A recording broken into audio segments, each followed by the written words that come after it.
દાંતા તાલુકા મથકે આજે વહેલી સવારે આગ લાગવાની ઘટના સામે આવી છે। દાંતામાં આવેલા સર્કિટ હાઉસ વિશ્રામગૃહ સામે જય કોમ્પ્લેક્સમાં વહેલી સવારે આગ ભડકી હતી।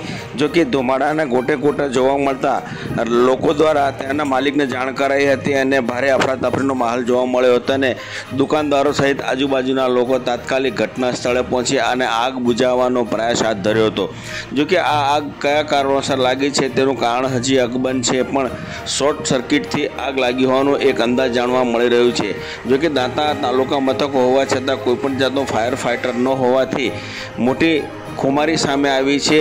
જો કે ફાયર ફાઇટર હોત તો આ આગ કેટલાક અંશે થોભી શકી હોત અને કેટલોક માલ સામાન બચાવી શક્યા હોત, પણ અંબાજી મંદિર દેવસ્થાન ટ્રસ્ટનો ફાયર ફાઇટર દાંતા પહોંચે તે પહેલાં દુકાનમાં મોટી ખુમારી સર્જાઈ ગઈ હતી અને મોટી નુકસાની સામે આવી છે આગ લાગવાના કારણે।